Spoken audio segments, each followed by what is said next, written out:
This is Six African Trade Talks. Six African Trade Talks is a media partner of Intra-Africa Trade Fair, an initiative of Afreximbank in collaboration with the Africa Continental Free Trade Area Secretariat and the African Union. Our guest is Wael Amin. Wael is a co-founder and managing partner at Sawari Ventures. Wael, welcome to Six African Trade Talks. How are you? I'm doing really well, chap. Thank you for having me.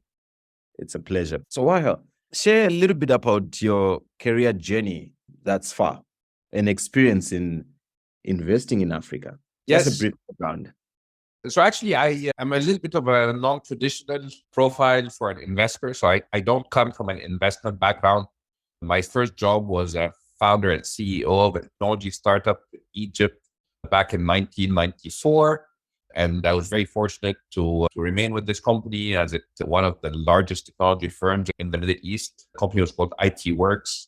Over the years, we ended up expanding to about 15 countries with more than 1,000 employees. So you could say that I come from an operations background, and it was only in 2015 that I switched hat and moved over to the investment side when I joined the Sawari Ventures and helped launch the Sawari Ventures venture capital investment activity. When we started in 2015, we started with the idea of really just trying to understand what the opportunity looked like. So we invested across country, across states from our own money. And then gradually we decided to focus our first fund to invest in Egypt, Tunisia, and Morocco. So a North African mandate in the Series A. So we specialized in leading Series A tickets, which are typically a $2 million ticket at a company starting in Egypt, Tunisia, Morocco. Interesting. And how you have come from being a founder to starting to invest shows how you are passionate about entrepreneurship. You are now supporting others to succeed. So that's quite good. What lessons can you share that can help someone who wants to invest in Africa? So I think the challenge with Africa is, I think the biggest challenge is there is too much opportunity, not too little, right? So everywhere you look, every country, across every industry, there is important work that needs to be done and opportunities. So I feel that the most common mistake that people do in focusing on Africa is perhaps biting more than they can chew.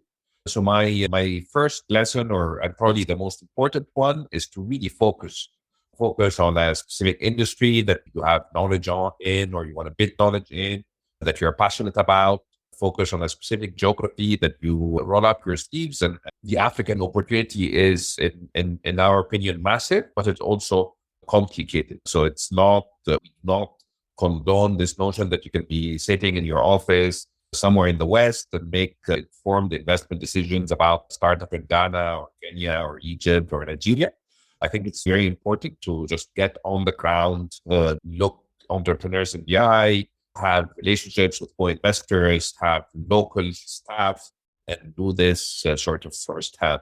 It's interesting that you say that. In one of the episodes that we did, we had a guest. His name is Tebe Kalafeng, and he has traveled to all countries on the continent. And in his episode, he was mentioning how Samsung has quite a number of its executives that work in Africa. They have to have them travel to every African country. So that was quite interesting.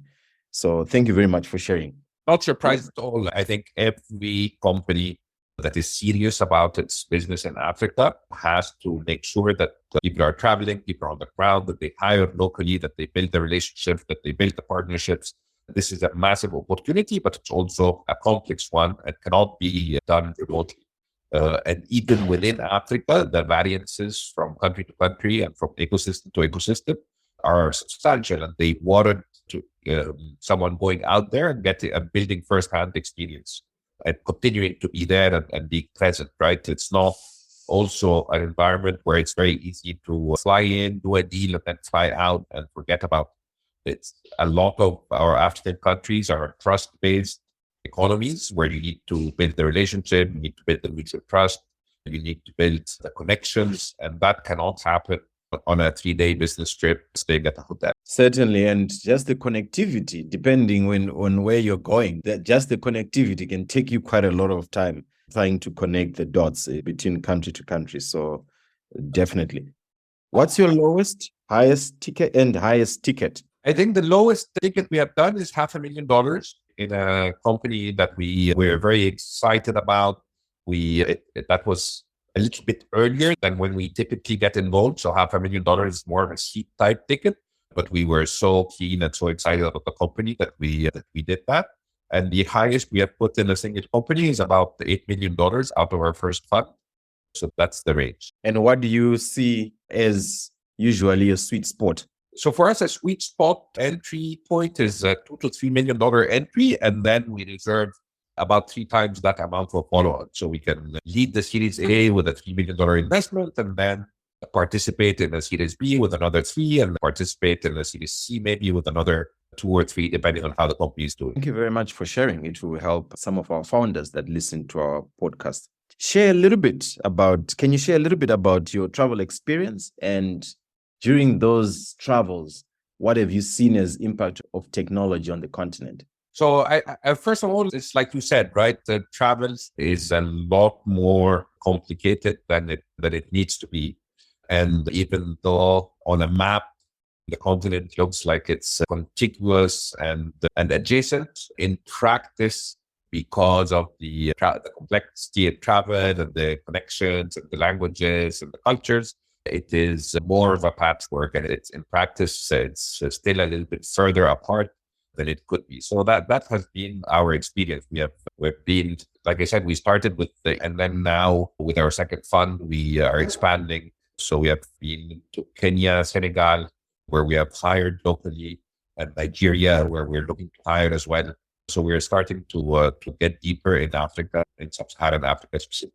Interesting. And have you looked at Southern Africa? Do you mean South Africa, or do you mean the southern? So South Africa, or just Southern Africa, your South Africa, Zambia, Botswana, Namibia, Mozambique, any of those countries, or anything down south? Yeah. So generally, our investors look at South Africa differently. So it's often not classified as part of the developing countries that receive funds, etc. So South Africa is outside of the mandate for many of our investors. That's why it's outside of the mandate for our funds as well. Even though we have visited, very impressed with the ecosystem, very impressed with the development of the progress. The rest of Southern Africa, we feel greenfield. So like I started the podcast, there is opportunity everywhere you look, and every industry in every country requires a lot of development and has huge opportunities. Having said that, the Southern Africa ecosystems outside of South Africa are still a little bit nascent, right? So the frequency of seeing an investable startup in our pipeline from the region is less frequent, obviously, than the slightly more evolved ecosystems like Kenya, Nigeria, Egypt. Certainly. Wael, what are the top 3 deal breakers and the top 3 factors that would motivate you to either invest or not invest in a startup? Yeah, I'll start off by saying that the investment decision is often receives a lot of focus, right? When you're talking to VCs and when you're talking to funds, there's a lot of attention that goes into the investment decision on both ends. From an investor's standpoint, the venture capital investors, the VC fund, and the entrepreneur, to be a lot larger than that, right? For an entrepreneur, the investment process is just one means to getting resources that are going to be used towards their business plan and their objectives. And the flip side for us, that the moment where you make the investment decision is, of course, a very important one. But we believe that what happens after that is at least as important, if not more. So how do we support this company? How do we empower this company? How do we avail our resources to this company? What kind of guidance can we play? What kind of formal role on the board can we play? Can we help them hire talent? Can we help them expand into new markets? Can we help them with the next round of finance? So I just think a lot of attention goes into the investment moment, that atomic transaction, yes or no, and not enough focus is put on the process after that from both ends, the investors and entrepreneurs. With that in mind, one of the biggest, most important things we look for in entrepreneurs is our ability to work together, right? Is that we feel is someone who is open to learning. If he's open to learning, is his learning style compatible with ours? Are we going to be able to collaborate? Are we going to be able to learn from each other? Are we going to be able to openly, freely exchange knowledge? How does under conflict? How does he behave under stress? So our sort of ability to work with the entrepreneur in a sustained amount of time under different conditions is something that we really look for and can be a big turn on and turn off when we want to make an investment decision. And that is driven from the starting position that the investment is really just the start of a long journey, right? It's not the end of it. It's like a marriage. Right? It's the day you sign the marriage certificate. This is just the beginning. And when you think about making that decision, you're thinking about how your partner, 10, 15, or 20 years that you're going to be partners. So I would say that's the first thing, or one of the most important things, and often very important factors in making the decision is the entrepreneur and the chemistry we have and the ability we have to work together. In terms of red flags or things that really turn us off, I think there is some entrepreneurs who come into this interaction with the mindset that the fundraising is the objective, right? So everything they do and they say is really optimized to get this transaction done. And to us, this is a big turn off. It's the wrong mindset. Entrepreneurs have to understand that fundraising is just a means. The objective is not to have a nice press release or a nice photo or a big valuation to show off to your friends and peers. The objective is to secure the resources and funding needed to scale your business. So a big turn on for us is seeing entrepreneurs who seem to be fixated on just getting the fundraising transaction done. And that's important. The other thing that we look for can be a big turn on or turn off. Green flag, red flag is track record, right? So we have done investments in entrepreneurs that are straight out of college and have very little track record, but more often we'll do investments in entrepreneurs that have a little bit of experience. And then you can evaluate this experience, not just whether it was successful or failure or failed, but also what did they learn? How did they behave? What do other partners have to say about this experience in working with them? So that's something we put a lot of emphasis in, trying to understand how this person up to where he is, what the history behind that is. And in the due diligence, start to do reference checking about that track record. And that gives you a better understanding of the partner that you're signing up with for years and years to come. Yep. So that's some of the texture on what we look for, what we like, what scares us. When, as you're talking, you brought out a memory. I remember listening to, I think it was one of these social media guys, Gary Vaynerchuk from the US. He's also a podcaster. And he mentioned that there is a huge fuss on fundraising. How have people forgotten about profit? Because like you said, that a red flag is an entrepreneur that is focusing on just the fundraising. So you find that I'm an entrepreneur myself, and based on my experience, Africa has got a lot of opportunities, which exactly is what you said earlier on. And the opportunities you find in Africa, majority of them, you can actually turn profit in a shorter space of time than other places. Yes, it's not just about fundraising, it's about the whole journey. So thank you very much for sharing that. In terms of business ventures and investments, what do you see as something interesting to invest? What product, what services, what do you see? Or what do you like investing in?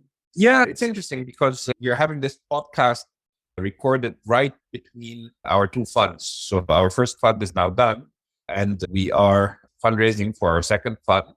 So in between the two funds, we have had an executive retreat, if you will, of the investment team and the partners, and tried to take stock of what did we learn as lessons and what do we want to do going forward and what do we care about. And I think all of us at my firm were able to articulate that we want to spend the coming 10 years working on things that matter. Funds fund management is interesting because the time scale is pretty large. Every fund is a 10-year investment period. So you have to think long and hard about what you want to commit the next 10 years of your life doing. And I think the answers that we came up with is we wanted to focus on things that matter. What are things that matter? In this instance, we came up with education, health, agriculture, climate, renewable energy. So these are all opportunities that are massive on the continent, have perhaps not received the amount of attention in the past that they deserve, and that we want to spend the coming 10 years focused on. I think some of them are probably more urgent than others. So education, health, energy, climate, all of these have a huge sense of urgency. And that's what we want to be focused on in the current period. And I think those challenges are big challenges, and they have big opportunities on the continent and the fad of the day. So it's not Web 3.0, then generative AI, then the next big thing. I think these, regardless of the underlying technology, these are opportunities that exist, are going to continue to exist, are going to become more urgent, more pressing, and are important things that we want to spend the next 10 years working on. Interesting. And you mentioned about agriculture. Interesting. You mentioned about agriculture. I remember also listening to one of the top African entrepreneurs from Zimbabwe, Strive Masiwa, and he was asked, if you were to start today, what would you start in? He said, I wouldn't start in telecoms. I would get into agriculture. So that's quite interesting that you mentioned agriculture and that you mentioned things that matter. Yes. Any book or podcast that you would like to recommend to our listeners? Yes, actually. I think if our listeners in general are interested in investments and in investing, my recommendation is to not go out and listen to another podcast about investment or investing, or read another book about investment or investing. I think my recommendation is really dig deep, understand what you're passionate about in terms of industry vertical or specific problem where you believe the opportunity is, and then to invest that time learning more about that specific either industry vertical or technology or opportunity. So I feel that the chance of making money investing genetically is a lot less than the chance of making money investing in a focused vertical strategic direction. And that requires the effort you put up front, getting the right culture, listening to podcasts or going to YouTube videos or whatever. But it also requires the discipline, because you're going to, if you have money to invest, you're going to receive a lot of opportunities and you're going to be seduced by a lot of distractions. So if you have the knowledge and you manage to maintain the discipline in the industry, we call it to stay on thesis or to stay close to your investment thesis. I think that's the more productive way to go about it. So my recommendation to listeners is, if you are excited about agri-tech, if you're excited about ed-tech or climate tech or health tech, to go out and find resources specifically in those verticals or specifically in the problem areas or technology areas that excite you, and to learn more and read more and build a stronger opinion about what works and what not. And that this will do more for your returns on investment than another investment podcast or investment. Thank you very much. To support our show, please leave a review and share this episode. You can also connect with us on social media using the handles in our show notes, or visit our website, scixpodcast.africa. See you next time.